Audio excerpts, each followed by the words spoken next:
Now, let's discuss this further. We're joined via Zoom by Dr. Kenneth Jacobs, Parliament's Portfolio Committee on Health chairperson. Doctor, thank you so much for your time this afternoon. Now, we now understand that the Health Portfolio Committee, chaired by yourself, has welcomed the report, but it is very concerning that the Health Department, which was entrusted to lead in the fight against COVID-19, has committed such transgressions. What actions are you going to take going forward? Thank you very much, Unati, and good afternoon to you and the listeners. We have noted and welcomed the report that we had received this morning. On receiving that report, I had then requested the members of the Portfolio Committee on their availability for a meeting of the Portfolio Committee, which we're hoping to have within the next 2 days. And we will invite the Minister and the Acting DG to please come and give us an update on this report. Thank you. So following that meeting that you will be having, I know that you were appointed in this position just last month, so you are fairly new in the position. But I'm sure you know that the Portfolio Committee has raised some serious concerns about this report before it was released. What are some of the members saying now, in anticipation of that meeting with the Department of Health? And also, what are you hoping to hear from the newly appointed Health Minister? Well, firstly, our members have not really said anything at this point in time. We have requested their availability, of which most of them had indicated that they are available for the meeting. And we are hoping that they will put their thoughts forward at the meeting. Of course, this has been an ongoing discussion at the Portfolio Committee. And we have been aware of the allegations which were made, and we had discussed these allegations, which we of course heard of in the media, and we were anticipating this report for us then to have a thorough look at it, to study it, and to then have discussions at the Portfolio Committee. So at this point in time, I have not heard from any of the other members, but we're hoping to have a very fruitful discussion. Dr. Jacobs, perhaps what is more concerning is that Parliament had instructed that all communications with regards to COVID-19 be handled by the GCIS for an amount not more than 40 million rands at the time, I believe, in 2020. We now know that that directive was disregarded. What are the consequences of that, and how will you ensure that this doesn't happen again? I know that you are still going to be meeting with the committee, but I want to know your initial thoughts around that. Well, we accept that we have a particular mandate, that we will execute our mandate, and our mandate is to hold the department to account, and that is why we move with speed. We expect the department to rectify, to implement, and to look at best practices, and to see where there needs to be actions taken, and to come and tell us what they think those actions are. And we're hoping that we'll be able to put this matter to rest quite soon from our perspective.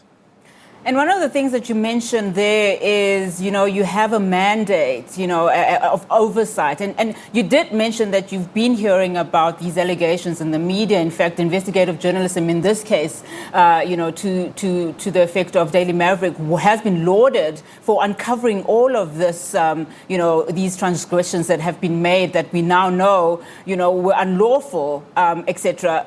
What is your role then when we talk about accountability, and will we start seeing greater accountability from the Portfolio Committee?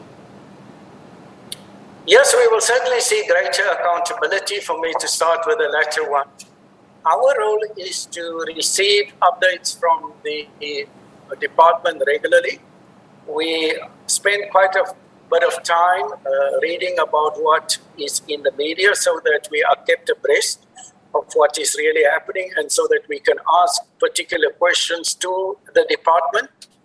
We see that is being done quite well by members of the Portfolio Committee, and so we have been receiving 2 weekly updates from the department just prior to us going on to recess for the local government elections. And even getting this meeting approved is a special request which I have to put to the chair of chairs, and who has in principle already agreed to it. So from our side, we think we would want to interact with it very speedily. We'd also like to hear what the view of the department is, and then of course we will apply our minds, and we will also read the report very thoroughly. And one of probably the best things that make your work a little bit easier is also, the case of whistleblowers coming in, despite the fact that we have got investigative journalists that would uncover such. But are you not worried that, Babita Deokaran's death will deter other whistleblowers, particularly in the health sector? Yes, it is a major concern. Not too long ago, I did raise that we need to be certain that we protect our whistleblowers, that people should feel comfortable to bring issues which they are aware of, which are not necessarily correct, things which are happening in the public domain, but we should also say possibly, well, not possibly, really also in the in the private space, and in other businesses, that people should feel comfortable to bring this to the fore. And therefore, there needs to be some form of protection of our whistleblowers. And it's a very difficult position for South Africa in terms of the manner in which the whistleblower, Mr. Deokaran, was killed. And so we stay mindful of the challenges which our whistleblowers have. So the SIU report also, making mention there that there is a possibility that more evidence will come out. We know that, of course, Dr. Anban Pillay, as the acting director general at the NDOH, has been, should be criminally prosecuted for financial misconduct. There's a possibility that more officials, in this regard will then be exposed and should then also probably find themselves in the position as Dr. Anban Pillay. What's your response on just some of the senior members that have been implicated? Of course, Dr. Zweli Mkhize also being front and center and having been responsible for paving the way for Digital Vibes, owned by his friends, to get this account. Well, we have seen, as you mentioned, that it is a 110-page document. And the document speaks to a number of things. It mentions the contraventions of the Constitution of South Africa, also on the PFMA, the supply chain management, the national treasury regulations. Those are all very serious challenges. And I think this is also an opportunity for inspection and for retrospection, and to really strengthen those regulations that we are certain these kind of things do not happen in the future.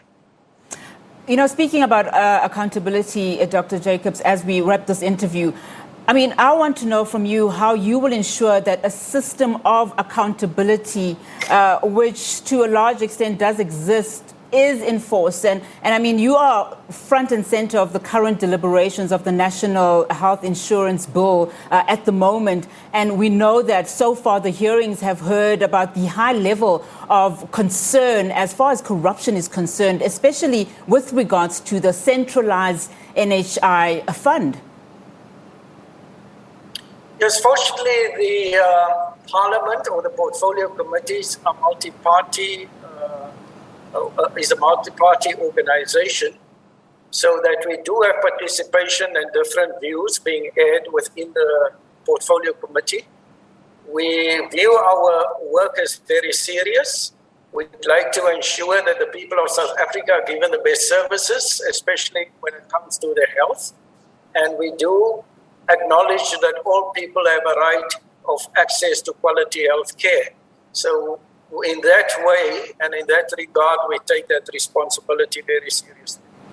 All right, Dr. Jacobs, thank you so much for your time this afternoon. Dr. Kenneth Jacobs there responding to that SIU report into the multi-million rand Digital Vibes contract where damning findings against the former health minister, Dr. Mzweli Mkhize, was revealed. Of course, his family and close associates